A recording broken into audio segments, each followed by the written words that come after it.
my late 20s, as I mentioned in the previous episode, my days were really about, reading emails and being on endless meetings with clients and collaborators. So like many creatives, I settled for any job that paid the bills. And I really left my true passion for illustration and lettering on the side because I believed that it wasn't possible for me to make a living doing that. So I settled down for a job that would pay the bills. But then I made a bold move. I decided to bring some of that creativity that I was craving for into my life, all while keeping my day job. But I wanted to have more creativity into my life. And here are two tactics that triggered a really profound change that later on took me on a journey to learn an expertise like lettering design and build a career and a business around it. Welcome to Open Studio Podcast, space for lettering artists, illustrators, and creatives who are determined to thrive in their passion. I'm Martina Flor, and I've been through the ups and downs of building a successful creative business. From struggling to make ends meet to achieving my dream of becoming an award-winning lettering designer, I've learned valuable lessons along the way. Now, I'm here to share those lessons, strategies, and tips so that your journey can be smoother. Whether you're looking to turn your passion into a career or want insights to boost your creative business, this podcast is your guide. Join me on the Open Studio Podcast and let's make your creative dreams a reality.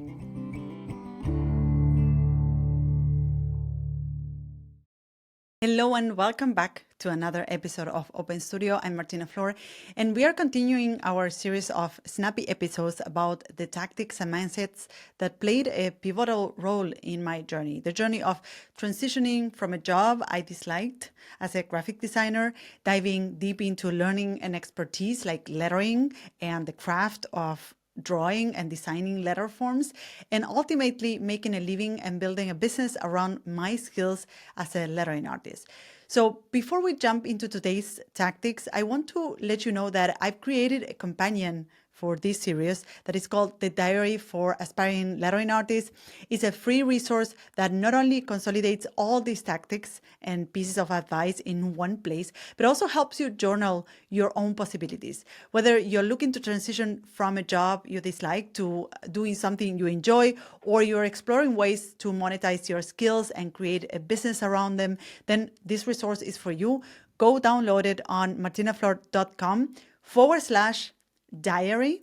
So again, martinaflor.com/diary. You can go ahead, pause the episode, go download the resource. It's a very short and snappy resource with all the different mindsets and tactics that I'm going to share throughout these episodes, and also with prompts that will help you journal your own path. If you already downloaded the resource, let's dive into the tactics that turned things around for me.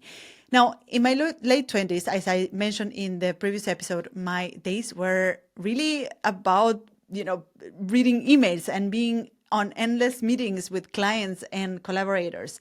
So like many creatives, I settled for any job that paid the bills.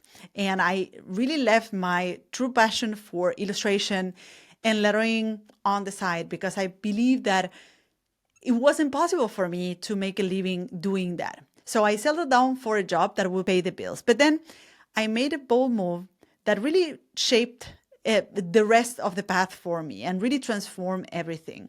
I decided to bring some of that creativity that I was craving for into my life, all while keeping my day job. But I wanted to have more creativity into my life. And here are two tactics that triggered a really profound change that later on took me on a journey to learn an expertise like lettering design and build a career and a business around it. So it was through these small changes that I applied in my day-to-day life that then they kick-started a path that took me to where I am today. Now, the tactic number one is called early morning magic. So instead of leaving my precious creative time to the end of the day, I flipped the script. I started waking up earlier. I dedicated those quiet morning hours to my lettering practice or to creating work. So even if my day got chaotic because I got stuck in traffic or because I had to stay late at work, my creative time remained untouched. There was a huge power in putting that thing first. And I was studying every day with a sense of accomplishment, and feeling like I had done something that really mattered to me. No matter how the day will go, how the rest of the day will go, I was sure that I had done something important and that moved my creative goals forward. So putting something that really mattered to me first gave me a really profound sense of self-worth. I was prioritizing my goals and carving out time for my things, the things that really mattered to me. So that was the tactic number one. Now the tactic number two had to do with the work that I was creating. And what I did is that I made every project count. Even if I was still in the phase of learning a craft, in like the student phase and not in the professional phase, let's call it, I started to treat my practice as if I was a professional. So I committed to starting and finishing each project, no matter the size. So I was starting with a lettering project and I was finishing that project. No more leaving unfinished sketches just piled around in my apartment. Whenever I was starting a new project, I would go all the way to complete that.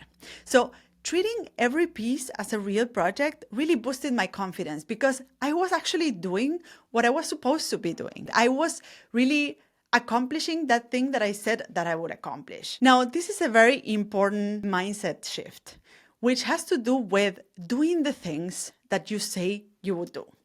If you start a project, finish the project you started. If you say you're gonna do or create this lettering piece, go ahead and create that lettering piece. Don't leave it undone or unfinished because that really hits your confidence. If you cannot do the thing that you set yourself to do, then this is gonna slowly undermine your confidence, right? Whereas if you actually accomplish the things that you say you would do, then those small wins start to build up and they start to build up your confidence. So I was doing by starting and finishing each project and treating every project like a real project, I was creating substantial work.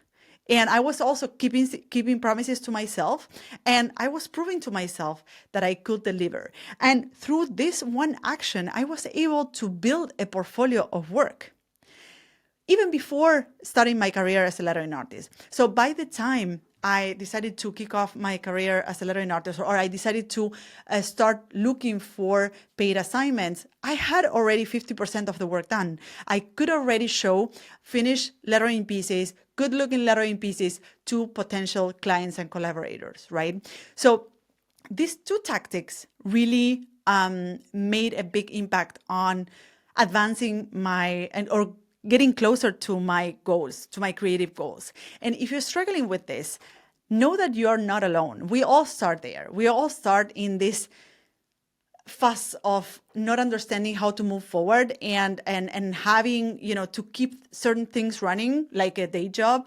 while improving or while moving towards your new goals. So know that this happens to all of us. And these two simple shifts really triggered a profound change in me. And they truly kickstarted a journey that I never anticipated. One that led for me to build a career in lettering and to create a job that I truly love, doing something that I really enjoy. Now, I want you to take these two tactics that I share with you today and to think how they could apply in your daily life. Can you find just 15 minutes in your day to prioritize your creative goals? Can you find that space in your day that it will not get overrun by other things that happen in your life?